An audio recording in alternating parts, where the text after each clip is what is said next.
네, 반갑습니다. 나의 주식일기입니다. 자, 오늘의 영상 영업이익 역대 최고치 국내 최초 해외 수주 연기금이 쓸어 담는다. 무식하게 사 모으세요. 영상 시청하시기 전에 좋아요, 구독 한 번씩 눌러주시면 감사드리겠습니다. 자, 일단 오늘의 내용이 뭐냐? 바로 조선해운 좀 이쪽으로 얘기를 해볼까 해요. 근데 여기서도 제가 말씀을 드리고 싶은 내용은 바로 이 군수 지원함입니다. 군수 지원함. 자, 군수 지원함 이게 뭐지? 라고 생각하시는 분들도 있으실 것 같아서 제가 조금 설명 들어가고 시작합니다. 자, 군수 지원함이란 일단 군수 지원함은 전투를 직접 하는 배가 아니라 다른 군함들이 계속 싸울 수 있게 지원해주는 역할을 하는 함정이다. 좀 이렇게 생각을 하시면 돼요. 자, 일단 뭐 핵심 역할 네 가지. 연료 보급. 이제 바다 한가운데에서도 다른 군함에 기름을 넣어줍니다. 그러니까 해상 급유가 가능하다는 거죠. 자, 이제 두 번째는 탄약 보급입니다. 미사일이나 포탄 같은 무기를 공급한다. 자, 근데 세 번째가 이제 식량, 물자 공급입니다. 그러니까 장기간 작전할 때 음식, 물, 생활 물자 등을 전달하는 거죠. 네 번째는 이제 정비 지원, 간단한 수리나 부품 교체를 지원하는 겁니다. 자, 그럼 이게 왜 중요하냐? 도대체 이 군수 지원함이 왜 중요하냐?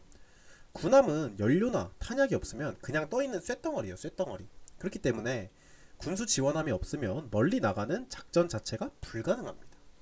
특히 미국 같은 나라를 생각을 해봤을 때 항공모함을 멀리 보내려면 군수 지원함이 계속 따라다니면서 공급을 해줘야 돼요. 그러니까 이제 군수 지원함 같은 경우에는 전투는 안 하지만 전투를 가능하게 만드는 핵심 배다, 이렇게 생각을 하시면 좋습니다. 자, 그러면 세계 지도별 미 함대 주둔 좀 요거에 대해서 얘기를 해볼까 하는데 이거 제가 다 찾아보고 직접 만든 겁니다. 자, 일단 2함대 같은 경우에 2함대 순서대로 볼게요. 2함대 같은 경우에는 이제 북대서양, 이제 미국 동부, 그 다음에 북극의 일부를 좀 담당을 하고 있고, 이제 3함대 같은 경우에는 동태평양, 뭐 미국 서해안, 이제 알래스카나 하와이 좀 요쪽으로 주둔을 하고 있는 곳이 바로 3함대입니다. 자, 그럼 4함대는 어디냐? 중남미, 이제 카리브해, 남대서양 일부를 좀 이렇게 커버하고 있어요. 그러니까 남아메리카 쪽 이쪽을 조금 보호한다, 이렇게 생각하시면 되고, 이제 5함대 같은 경우에는 중동의 바다, 그 다음에 뭐 페르시아만, 홍해, 뭐 아라비아해, 그 다음에 인도양의 일부 살짝 요 정도 이렇게 커버하고 있습니다. 자, 그다음에 이제 6함대 같은 경우에는 유럽 주변 지중해, 뭐 동대서양 흑해 일부, 그러니까 살짝 요쪽 라인 이렇게 담당하고 있고, 가장 메인이 이제 7함대죠. 7함대. 7함대. 7함대 같은 경우에 이제 서태평양, 뭐 인도양 일부의 한국, 일본, 대만, 남중국해 주변을 담당하고 있습니다. 이 중 가장 큰 함대가 바로 7함대예요. 7함대. 7함대는 항모를 항상 배치합니다. 항상 배치하고, 그 다음에 병력이나 함정 규모 자체가 엄청 커요. 그렇게 돼 중국의 약간 좀 핵심 견제 전력이라고 생각하시면 돼요. 그러니까 미국이 옛날에 이제 이전에만 해도, 냉전 시대에만 해도 어디를 좀 약간 적대국이었죠. 바로 이제 구 러시아, 구 소련을 좀 살짝 이렇게 견제하는 느낌이었다면, 지금 이제 러시아가 이빨이 많이 빠졌습니다. 이빨이 많이 빠지면서 지금 이제 좀 새롭게 떠오르는 신흥 강자라고 하죠. 중국을 지금 견제하기 위해서 이제 7함대가 지금 현재 움직이고 있다, 이렇게 생각을 하면 좋을 것 같아요. 자, 그러면 미국이 지금 현재 군수 지원함을 필요로 하는 이유는 뭐냐? 자, 바로 중국 견제 때문입니다. 중국 견제 때문에. 자, 중국 견제는 이제 미국이 이제 가장 신경 쓰는 곳이 어디죠? 이제 미국이 가장 신경 쓰는 곳은 인도 태평양입니다. 자, 근데 여기는 문제가 작전 거리가 너무 멀어요. 그리고 미국 본토에서도 지금 거리가 너무 멀죠. 이제 전투함이 멀리 나가면 계속 필요한 게 있어요. 뭐 연료, 항공유, 뭐 미사일, 포탄, 식량, 부품, 뭐 정비물자 등 이걸 항구에 매번 들어와서 채우면 어떻게 되죠? 작전이 끊기죠. 그렇기 때문에 바다 위에서 바로 보급해주는 군수 지원함이 필요한 겁니다.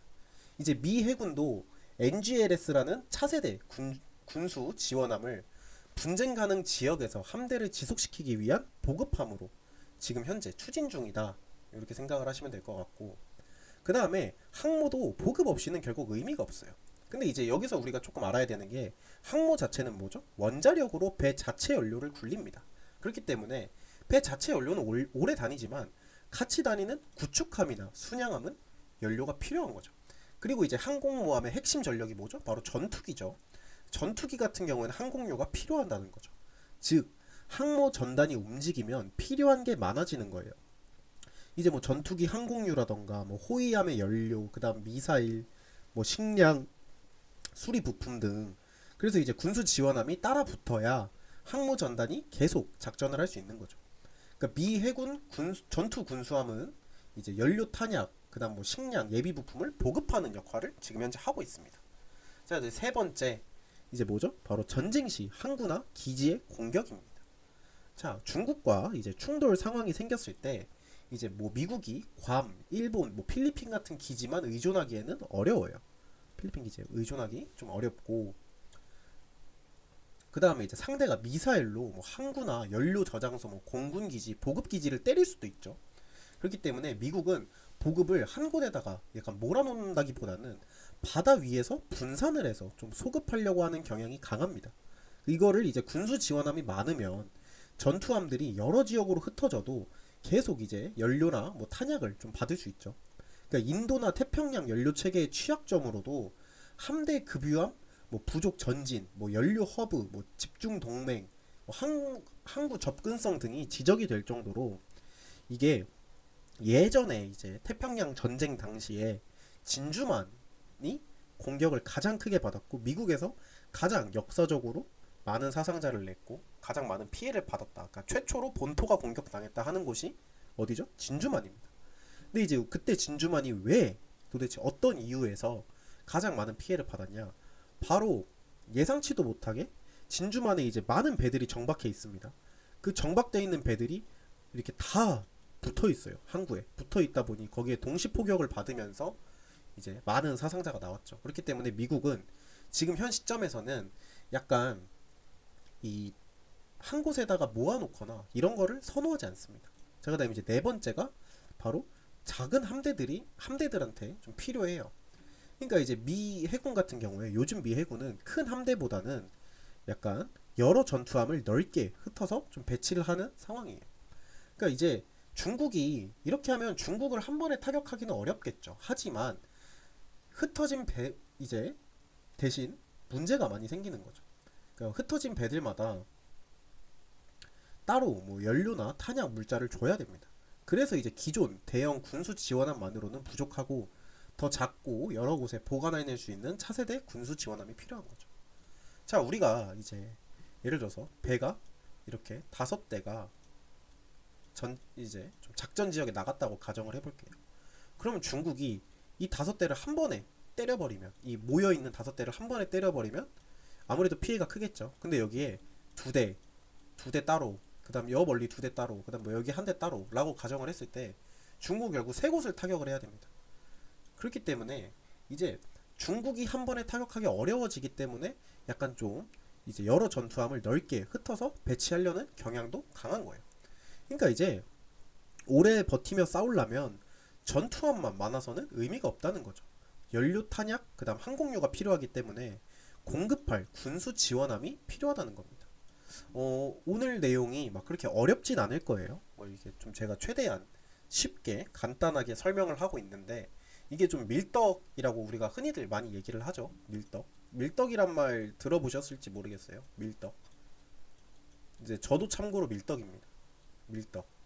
밀떡이 이제 밀떡이 아니고 밀덕인데 밀리터리 덕후라는 말을 줄여서 말하는 걸로 약간 좀 이런 저 같은 경우에는 이제 좀 이렇게 전쟁에 관련된 뭐 탱크라던가 뭐 전투기, 그다음에 이제 뭐 배, 뭐 군함 이런 거를 좀 많이 관심을 갖고 좋아하는 편인데 이제 밀떡들 특징이 그래요. 그래서 밀떡들이 이 제 친구 중에 실제로 밀떡인 친구가 있는데 이 친구가 가장 주식을 처음 먼저 했을 때 샀던 종목이 한화 에어로스페이스입니다.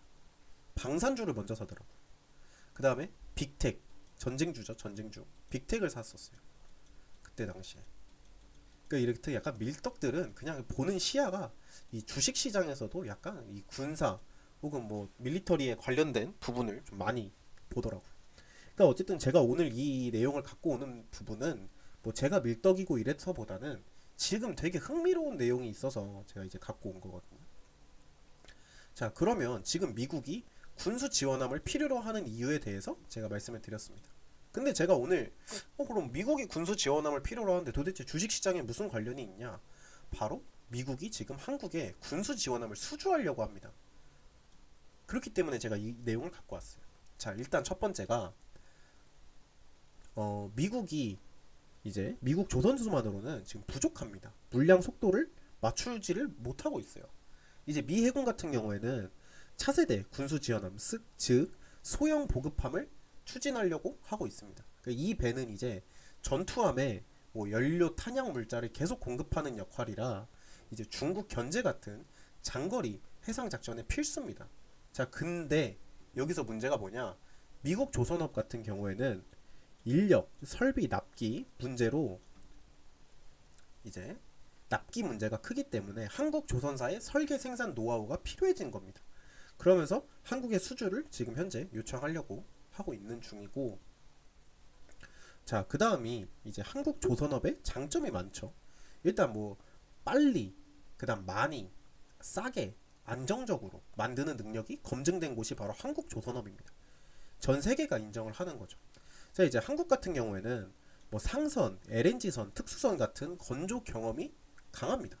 그 다음에 대형 선박을 일정 맞춰 만드는 능력이 좋아요. 근데 미국 입장에서 군수 지원함이 이제 군수 지원함 만들려는 군수 지원함이 이제 뭐 항공모함이나 구축함보다는 상대적으로 상선 기술과 겹치는 부분이 많아요. 그렇기 때문에 한국 조선사가 당연히 들어오기 쉬운 분야겠죠.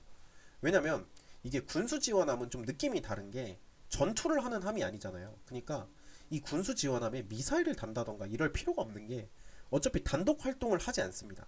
함대의 보호를 받아요. 그 보셨을지 모르겠는데 이 함대 사진을 보잖아요. 그러면은 배가 진짜 한 4에서 한 50척 정도 됩니다. 배만. 그만큼이 엄청 넓은 작전 반경을 커버를 하는 거예요. 이제 거기에는 뭐 항공모함이 물론 메인이겠죠. 그다음 항공모함, 뭐 그 이제 항공모함을 이제 호위하는 뭐 호위함도 있고, 뭐 구축함 같은 것도 있고, 뭐 그다음에 이지스함, 뭐 이런 것도 있고, 뭐 의료함도 있습니다. 의료함. 실제로 배 중에 이제 배에 뭐 병원이라고 불리우는 미국에는 운영하는 게 있어요. 그 이제 그게 뭐냐면 한마디로 병원처럼 정말로 수술도 가능하고, 이제 아무래도 해상에서 전투가 일어났을 때 부상을 입으면 무조건 방법은 헬기로 이송하는 방법 말고는 없습니다. 그렇기 때문에 아무래도 배보다는 헬기가 더 빠르겠죠. 빠르고 이 전투 중인 상황에서 인근에 이제 군함이 와서 여기에 이제 전투 부상자를 실어서 가기는 어렵다는 거죠. 그렇기 때문에 실제로 이 병원을 운영하는 배도 군함도 있습니다. 자, 그 정도로 미국 같은 경우에는 이제 군함을 많이 사용을 하려고 하고 있고, 근데 이제 여기에 전투 군수 지원함도 같이 들어가는 거죠. 왜냐면 이제 여기서 계속해서 보급을 해줘야 되니까. 네, 이렇게 생각하시면 쉽습니다. 자, 그 다음 이제 중국 견제에 한국이 필요하죠. 아무래도. 그러니까 이제 미국과 중국은 해군력을 현재 경쟁 중이에요. 근데 이제 중국은 조선 생산 능력이 압도적으로 큽니다.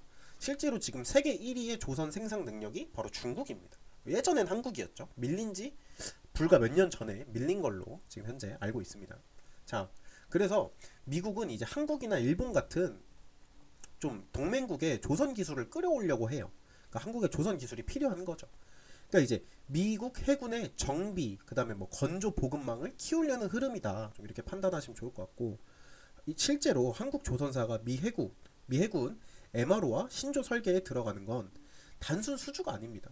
그러니까 이제 미국의 해군 산업 기반 동맹을 중심으로 재편하는 느낌에 가깝다는 거죠. 자, 아까 제가 이제 지도를 보여드렸을 때 7함대 기억하실 거예요. 7함대. 7함대가 바로 이 아시아권 이제 바다를 조금 약간 수호한다, 이렇게 말씀을 드릴 수 있을 것 같은데, 자, 그렇게 됐을 때 여러분이 한번 생각을 해보세요. 자, 여기가 이제 한국이고 여기가 한국, 자, 여기가 한국, 여기 일본, 그 다음에 이쪽이 이렇게 중국이 있습니다. 자, 여기서 작전을 해요. 예를 들어서 어떠한 상황이라는 게 걸렸다 꼭 가정을 했을 때, 자, 여기서 작전을 합니다. 작전이 끝난 뒤에 이 지금 함대를 미국까지 옮기는 게 아니라 일본이나 한국에 이제 정박해서 어느 정도의 보급과 이런 것을 마치고 혹은 뭐 문제가 생긴 곳이 있다면 어느 정도의 수리, 즉 MRO 같은 경우에 이제 고치는 것을 수주받았다, 정비를 수주한다라는 뜻입니다. 자, 그렇기 때문에 이런 부분들이 일본이나 한국 이점에서도 물론 이점이죠. 왜? 이 정박을 이 함대 자체가 이제 우리나라에 혹은 일본에 정박해서 정비를 하거나 뭐 교체할 게 있어서 교체라는 비용은 당연히 그 기업의 매출인 겁니다. 그렇기 때문에 쉽게 생각을 하시면 돼요. 그러니까 이제 미국 입장에서는 가까운 데서 빨리 고쳐서 좋고, 이제 우리나라나 일본 뭐 동맹국 같은 경우에는 뭐 이것에 대해서 뭐 건조를 이제 뭐 네, 갑자기 말이 기억이 안 나는데 네네, 정비 네, 정비를 해주거나 그런 것에 대해서는 다 돈을 받기 때문에 오히려 기업 입장에서는 이득인 거죠. 그렇기 때문에 MRO를 계속 하려고 하는 이유가 있는 겁니다. MRO가 이제 고치는 것을 수주한다라는 뜻이에요. 쉽게 생각하시면. 그렇기 때문에 이 MRO 수주만으로도 매출에 기여가 되는 거죠. 기업 입장에서는. 자, 그렇게 생각을 하시면 좋을 것 같고, 그래서 저의 오늘 추천주가 뭐냐? 바로 HD 현대중공업입니다. 제가 이전에 한번 추천했던 적이 있어요. HD 현대중공업. 그때는 이제 쇠빙선 이슈로 추천을 한번 했었고, 자, 이제 목표 주가 같은 경우에는 75만 원을 잡고 대응하시면 좋을 것 같아요. 자, 여기 이제 이유가 좀 나오는데, 미 해군 군수 지원한 MRO를 실제로 수주한 케이스입니다. 이제 미군 제7함대 소속 USNS 앨런 셰퍼도 정기 사업을 수주했어요. 자, 제가 뭐라 그랬죠? 아까 미국의 7함대가 어디를 커버한다 그랬죠? 이제 한국을 비롯한 아시아권을 커버한다 했습니다. 그 7함대에 들어가는 앨런 셰퍼드라는 이제 군함을 실제로 HD 현대중공업에서 정비 사업을 수주했던 겁니다. 이 배가 뭐냐? 이 엘린 셰퍼드라는 배가 뭐냐면 바로 화물 탄약 보급함 계열이에요. 그러니까 이제 제가 아까 말씀드렸던 그 군수 보급함 있잖아요. 군수 보급함 중에 하나예요. 이 MRO를 한 그 배가.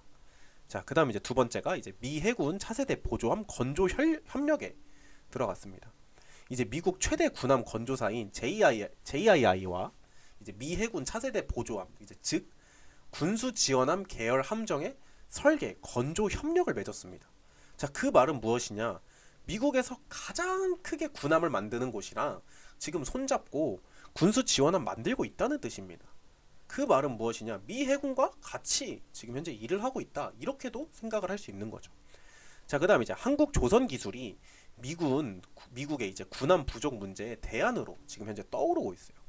미국 같은 경우에는 뭐 이제 조선소, 제가 아까 말씀드렸잖아요. 조선소의 뭐 인력이나 납기, 건조 능력 부족 문제가 큽니다. 그래서 한국 조선사와 협력하려는 흐름이 강해요. 이제 현대중공업 같은 경우에는 대형 선박을 빠르게 그 다음에 안정적으로 만드는 능력이 있기 때문에 미국 입장에서는 좋은 파트너로 보고 있다라고 생각을 하시면 좋을 것 같아요. 자, 그러면 좀 이제 가치적으로 설명도 한번 봐보면, 자, 일단 매출액 같은 경우에는 17조 정도 25년에 벌었네요. 17조 정도. 근데 당기순이익이 1조 4천억, 무려 24년에 6,200억에서 거의 2배를 번 셈입니다. 그러니까 이제 당기순이익, 뭐 주식하는 분들은 다 당기순이익이 뭔지 아실 거예요. 뭐냐? 빠르게 설명을 드리면 순수익이다, 이렇게 생각을 하시면 돼요. 순수익. 그러니까 이만큼을 벌어서 14조를 벌어서 다 떼고 뭐 인건비도 떼고 뭐 저기 직원들 뭐 밥 먹는 비용 뭐 이런 거 다 떼고 남은 돈이 6,200억이다. 자, 그러면 이제 25년에는 17조를 팔아서 1조 4천억이 남았다는 얘긴데, 26년에 예상이 23조를 팔고 2조 6천이 남는다. 그러면 지금 1조 4천보다 또 거의 절반 이상을 1조 이상을 남기는 거죠. 그렇기 때문에 거의 60에서 70% 이상의 좀 단기 순이익이 기대가 된다. 그러니까 지금 매출이 막 엄청 폭발적으로 증가하진 않아도 엄청나게 이 정도면 폭발까지는 아니더라도 가파르게 매출이 상승하고 있는 겁니다. 그 상승하는 매출에 대비해서 단기 순이익 자체가 11조를 팔아서 200억이 남았던 회사가 그 다음에 14조를 팔아서 6천억이 남고, 그 다음에 17조를 팔아서 1조 4천억이 남는 거예요. 그렇기 때문에 지금 이 회사의 이 HD 현대중공업의 재무제표 자체가 지금 계속해서 당기순이익률이 좋아지고 있다라고 생각을 하시면 좋을 것 같습니다. 자, 일단 뭐 투자자별 매매 동향도 뭐 제가 가장 좋아하는 거죠. 뭐 일단 기관 엄청나게 많은 매수세를 보이고 있고, 그 다음에 연기금입니다. 연기금도 정말 많은 매집세를 보이고 있고, 약간의 뭐 차익 물량 이제 소화가 있긴 했어요. 소화가 있긴 했지만 그래도 이 정도로 꾸준히 담는다는 거는 긍정적인 시그널로 볼 수 있을 것 같아요. 저 같은 경우는 연기금이 매수하는 좀 시그널을 중요하게 보는 게, 연기금은 종목을 하나 선정을 하잖아요. 종목을 하나 선정하면은 정말 우직하게 사모읍니다. 예전에 하이브 상장했을 때 하이브가 연기금이 하이브한테 물렸었죠. 연기금이 하이브에 물렸었습니다. 물렸지만 결국 결론적으로 계속 사모으면서 추매해서 결국 고점에 연기금이 팝니다. 그만큼 연기금 같은 경우에는 물렸다고 던지는 성격도 아니에요. 한 번 종목을 정하고 들어가면 정말 오랫동안 매집을 하고 정말 많은 금액을 매집하기 때문에 연기금이 매집한다는 시그널 긍정적으로 볼 수 있습니다. 거기에 덧붙여 기관, 투신까지 같이 매집을 한다? 긍정적으로 당연히 볼 수밖에 없는 겁니다. 자, 뭐 차트적인 관점에서 봤을 때도 뭐 어느 정도의 바닥권은 잡혔죠. 바닥권은 잡혔고 지금 계속해서 전고점 돌파 시도를 이어가고 있는 추세입니다. 자, 여기 보시면 전고점 돌파 시도를 계속 이어가고 있죠. 그렇기 때문에 제가 볼 때는 지금 좀 아무래도 조선주 랠리가 한 번 더 돌았다고 가정을 했을 때는 전고점 이상을 돌파할 가능성도 많이 높아 보입니다. 매물대도 어느 정도의 지지선이 잡혀있기 때문에 긍정적으로 볼 수 있을 것 같고요. 자, 그렇기 때문에 오늘의 추천주 HD 현대중공업 한번 지켜보시면서 다음 주 시장 한번 대응해 보시면 좋을 것 같습니다. 그렇기 때문에 저의 영상은 이제 여기서 마무리하면서 저는 또 내일 더 좋고 더 즐겁고 더 재미난 영상으로 마무리하도록 하겠습니다. 영상 시청해 주셔서 감사합니다. 녹화 끝!